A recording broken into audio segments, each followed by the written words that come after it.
Cook at home. Huge one. You have to do it. And I get it. Eating out is convenient. You're also probably going to be paying $30 for that meal, which is way more than what you'd be paying if you bought in bulk and then prepared this for yourself. And you don't know what all ingredients are using. You don't know what oils they're using, if they're using seed oils or what they're adding to it or where they're sourcing their foods. You don't know any of that stuff. Cooking at home gives you the power to control exactly what's going into your meals. Plus, it's a great way to stretch your dollar. Welcome to the V-Shred Better Body, Better Life podcast, where we help you live your best life while working on your health and fitness goals. We're here to make your journey fun and inspiring.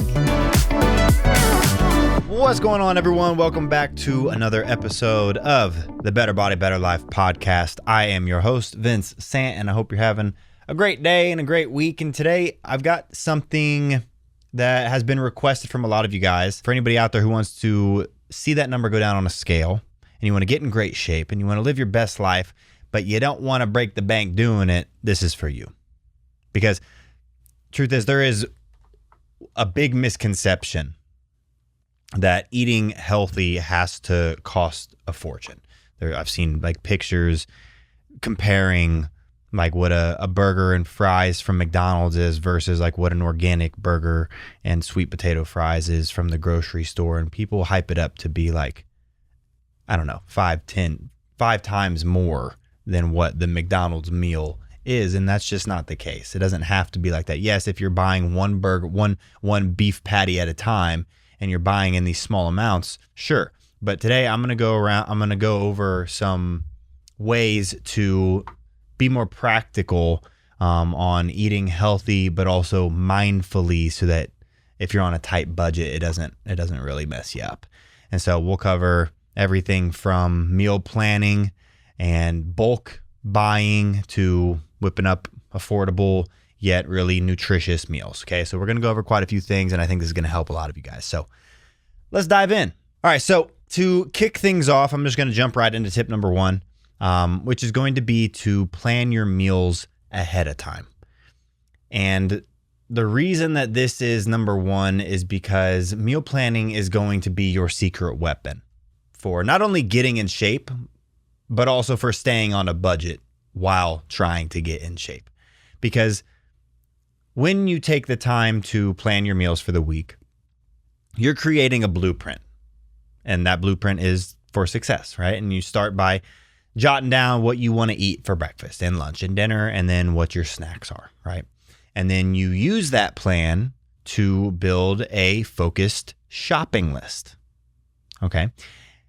Why does this work so well? This works so well because when was the last time you went to the grocery store without a shopping list? Or while you were hungry? That's probably another just side tip. Don't go to the grocery store when you're hungry. But this works so well is because it keeps you from getting distracted by that family-sized bag of Doritos that's conveniently on sale and low fat, or those chocolate-covered granola bars or candy bars that are tempting you from the checkout line because they're conveniently placed right there by the checkout line. And so pick a day, Sunday, let's say, to plan your meals. And what you're going to do is you're going to look for recipes that use overlapping ingredients so that you can buy in bulk and you can also reduce waste. For example, let's say you are making chili and tacos in the same week. Well, you can use the same ground turkey, the same beans, the same spices for both dishes. And so you can buy in bulk when ordering those foods, and then you can prep them really all at once if you'd like to, and be set up for the entire week with less prep and less ingredients needed to be bought. And speaking of buying in bulk, that's actually tip number 2, which is to buy in bulk. Because, I mean, obviously buying in bulk is going to be cheaper regardless of what you're buying for. And it's just a total game changer, especially for staples. Like I think that's where people end up spending the most money, is when they're buying like a little bit of rice or they're buying a little bag of lentils. If you buy in bulk of staples like your grains, your beans, your lentils, your nuts, these items are cost effective. They have a long shelf life, and they can be used in so many different dishes. Like instead of buying a small bag of quinoa for 1 or 2 meals, grab a massive bag of quinoa that will last you for weeks, if not months, and just find a place in a side pantry where you can keep that, and then find a little jar and pour it in that jar so that you have a little bit that you can take and prepare rather than having to haul around this 5-pound bag of quinoa. But it's going to be way more cost effective. And so obviously that storage is probably another great side tip for any of you guys, having airtight containers to keep them fresh and also to prevent waste. Waste is a big piece, which I'll touch on in a second. But moving on to tip number 3, this one's pretty straightforward, but also, I mean, this is probably one of the most important things that you could do when you are trying to get in shape, which is to focus on whole foods. Processed foods are often more expensive.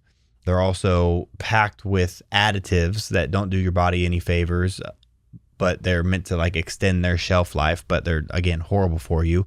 And so instead of going for these big brand names of ultra processed foods that, yes, might taste pretty good because they're loaded with a bunch of additives, stick to whole foods. Go to the produce section. Get fresh fruits, get fresh vegetables, get whole grains. Go over to the butcher and get lean proteins, or you can get fatty proteins too, but don't be going and getting pre-packaged, pre-cooked chicken. That's going to be loaded with sodium, going to be loaded with preservatives so that it stays alive on their shelves longer. And when it comes to that produce, shop in season whenever possible. I think that's something that people don't really do because it's going to be fresher. Obviously, if it's in season for avocados, then you're going to have fresher avocados. They're going to taste better, and it's almost always cheaper.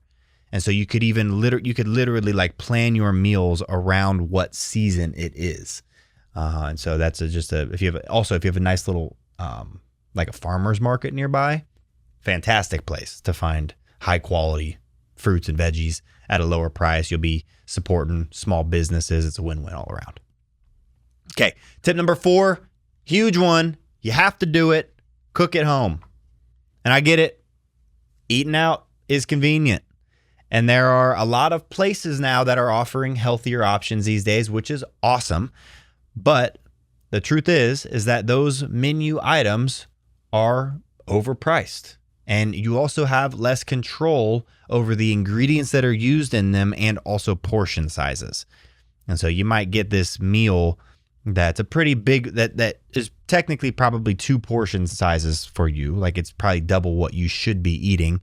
You're also probably going to be paying $30 for that meal, maybe $20-$30 for that meal, which is way more than what you'd be paying if you bought in bulk and then prepared this for yourself. And you don't know what all ingredients are using. You don't know what oils they're using, if they're using seed oils or what they're adding to it, or where they're sourcing their foods. You don't know any of that stuff. Cooking at home gives you the power to control exactly what's going into your meals. Plus, it's a great way to stretch your dollar because, like I said, the cost of one takeout meal could cover the ingredients for several home-cooked meals, especially if you're ordering on like DoorDash or Uber Eats or something like that, because you got all them extra fees that somehow your meal is your meal that you're actually ordering is $15, but the meal comes out to $34. Like, how did this happen? And if you're new to cooking, by the way, start with simple recipes. There are recipes. Actually, my sister just got my girlfriend a recipe book of simple recipes because she doesn't love cooking, but she does occasionally. And I eat like a 15-year-old. I'll eat very simple, basic foods. So it was great for us. And so if you're new to cooking, start with those simple recipes. Go get yourself a simple recipe cookbook and then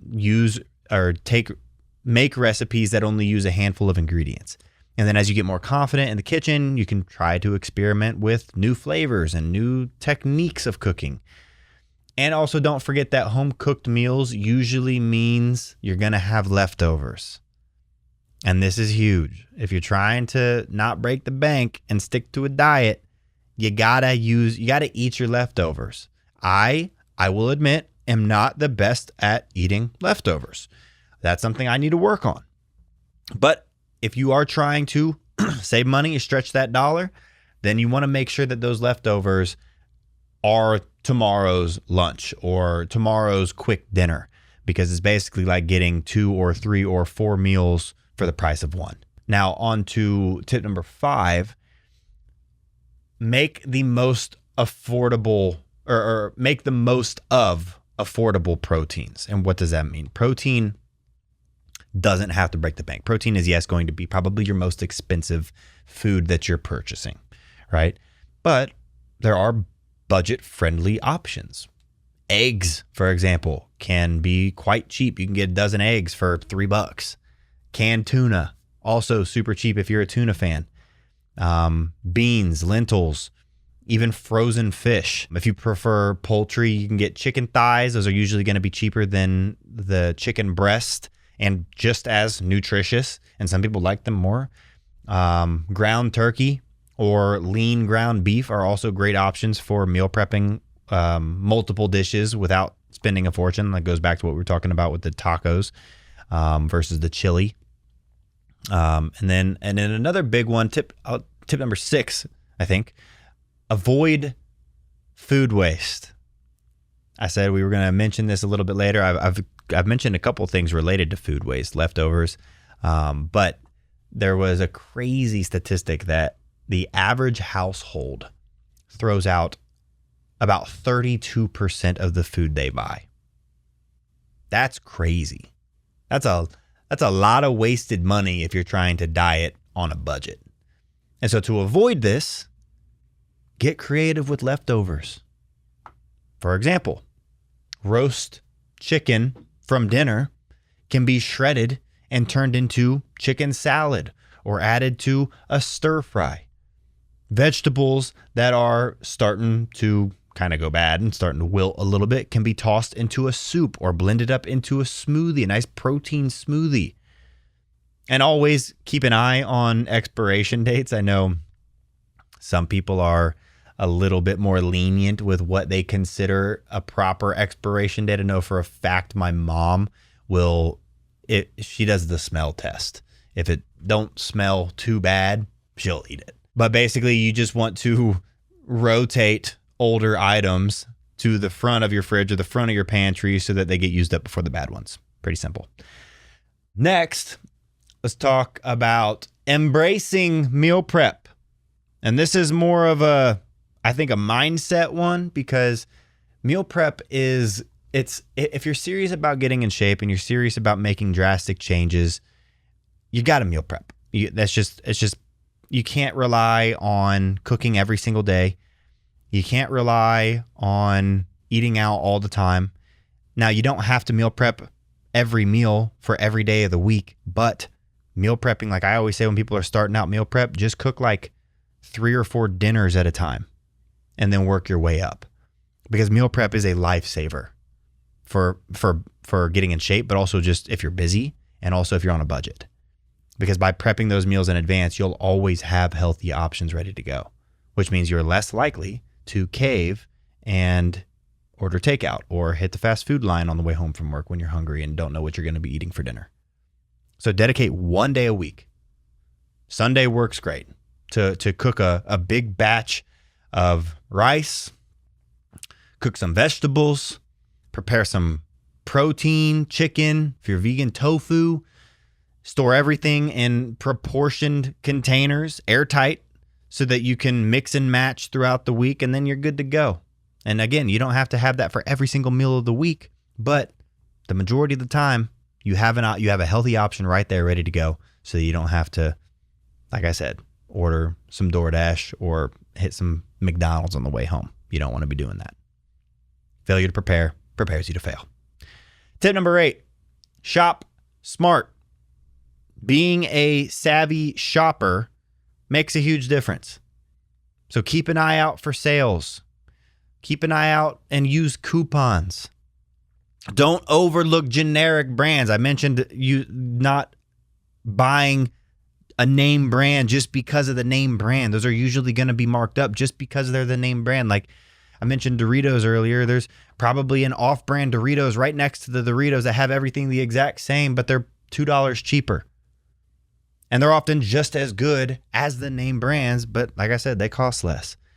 And a pro tip is never shop when you're hungry. I mentioned this earlier as well. This is the best tip I can give to anybody who's going grocery shopping, because it is a recipe for impulse buys, which really will blow your budget if you're trying to do this on a budget. So even if you're not doing this on a budget, I think everybody should avoid going to the grocery store hungry, because every single time I've done it, I've come home with 2 or 3 things that I absolutely did not need, and I probably don't eat, or if I do eat, I'm mad that I even bought them and I did eat them. So it's just a lose-lose all around. And then finally, tip number 9, I think we're on now, is you could also try growing your own food.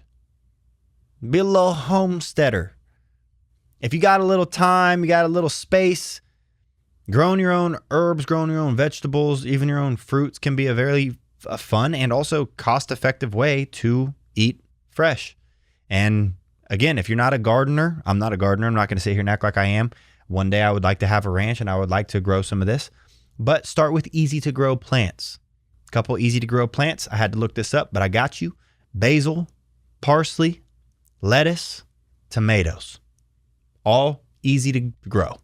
Even a small little windowsill herb garden can help save a little bit of money while adding flavor to your meals. It's just less that you have to buy at the store. And again, if you like gardening, it's a win-win too. Now, if you are looking for a little extra help with creating a budget-friendly meal plan that's both healthy and tastes good and don't break the bank, we got you covered. We got V-Shred certified coaches that are experts at designing meal plans that fit your individual goals, your body type, and your budget. And they'll handle all the planning, they'll handle all the organization for you, so that all you have to do is focus on enjoying your journey without feeling overwhelmed. And so if that sounds like something that you'd be interested in, there should be a link somewhere around here, maybe down below in the description. You can click that link to get started. But if you just came here to listen to the episode, amazing. And I hope you enjoyed it. I hope these tips help you save some cash while staying on track with your health and fitness goals. But thank you for tuning in, and I will catch you in the next episode. Thanks for tuning in to today's episode of V-Shred's Better Body, Better Life podcast.